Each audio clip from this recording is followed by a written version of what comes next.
Tommy, when there's a late change like that for a side, how does that affect things? Victor, I guess, would have been disappointed he wasn't starting. Now he's back in the starting lineup, presumably confident after scoring the winner last weekend, and surely fired up to come back and play at Vicarage Road.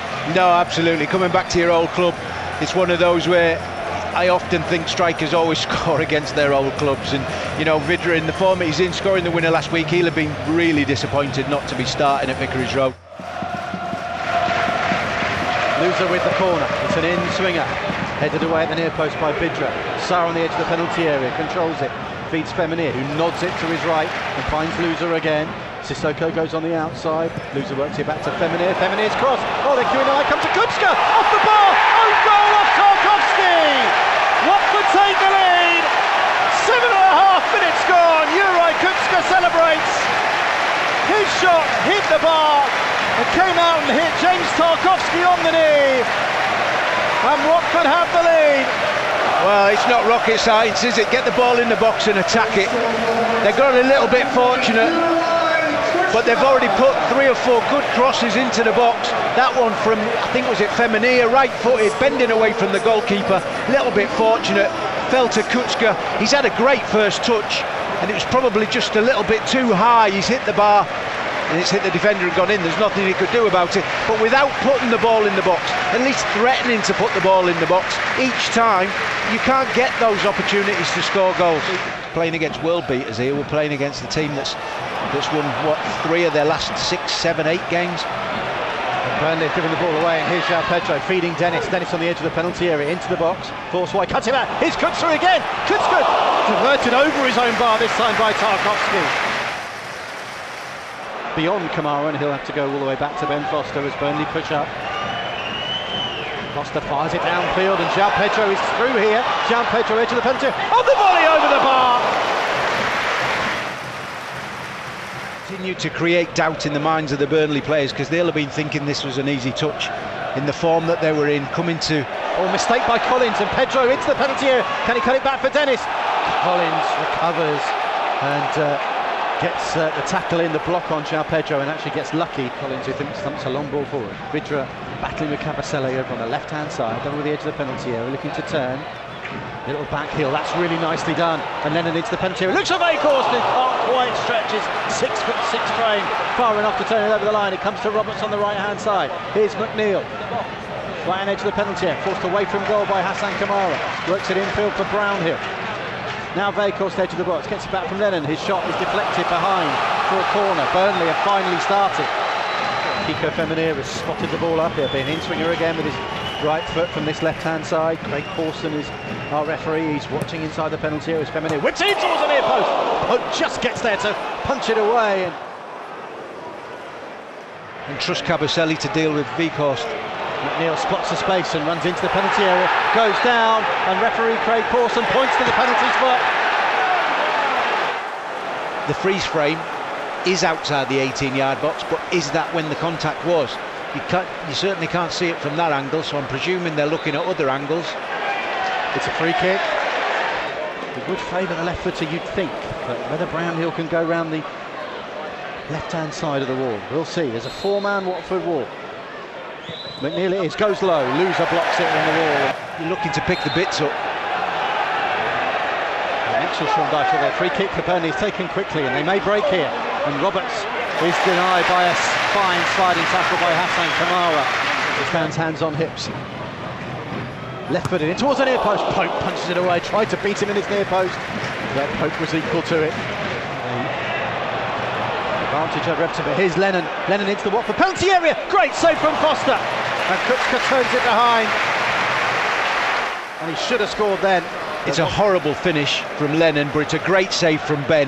And he's got Ismaïla Sarr right out of the trouble there. Slid away, but gives it to Sarr. And it's 2 against 2. It's 3 against 2 because Sarr's got Dennis to the left. João Pedro to his right. Here's Dennis inside the penalty. Cuts it back behind Sarr. Comes to Kuczka. Takes a touch. Onto his right foot. Oh, great save from Pope. Comes to Dennis, who keeps it in. Still Dennis. Rolls it back to the edge of the box. Kuczka on his left foot. It actually hit João Pedro. Dennis again, still inside the penalty area onto his right foot. Shot blocked by Collins. Sarr, I think, took too long to make his decision, and then Dennis took too long to make his decision on who to give it back to. He ended up playing it backwards, and really the success in that was the basics of Juraj Kucka. He just took a touch, hit it as hard as he can, and then when it falls back to him again. Distribution, rolls it out for Sissoko, and he finds Sarr level with the edge of the penalty area. Ismaïla Sarr, he's round Tarkowski, finds João Pedro. No, he's just asked too much of João Pedro, and the ball rolls through to Nick Pope.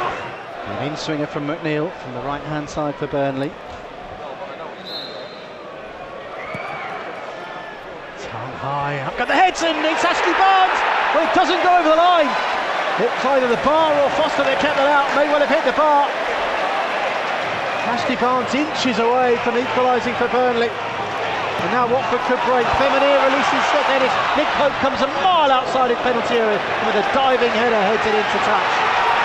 Well, without seeing a replay, I think it's a mixture of Ben Foster and maybe a deflection. But when things like that happen, you just think, as a player, you think this is going to be our day.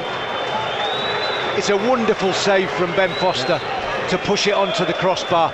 This time he's not misjudged the flight, he just couldn't get to it to retrieve the cross, but he stayed on his feet, not asked for a free kick. It's a wonderful save. Finds Barnes, lays it off for Taylor on this left-hand side. Taylor going on the outside of Kucka and Feminier, hits cross, it's towards Jack Cork at the far post. It won't be a clean sheet today. Burnley have an equaliser.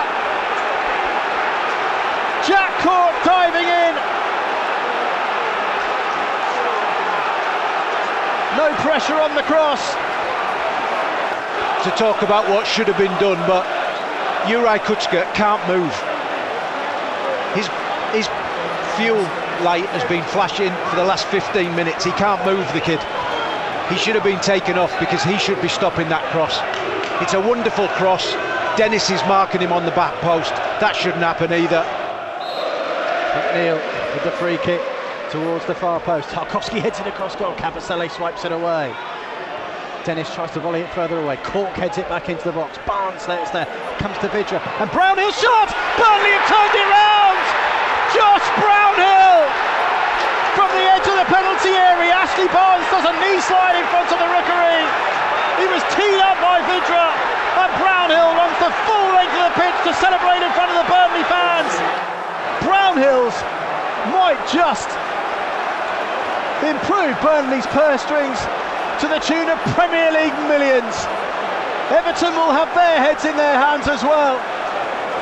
Burnley moving further away from the drop zone and sending Watford to the brink of the Championship. Watford 1, Burnley 2.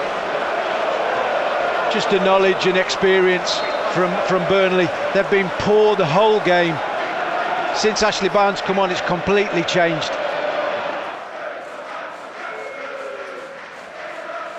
Burnley were there for the taking and we couldn't do it. Sometimes you just have to be honest and say it's just too much for us. The full-time whistle blows. It's not quite down and out, but it's all but for the Hornets, who are beaten for the 11th successive time on home soil.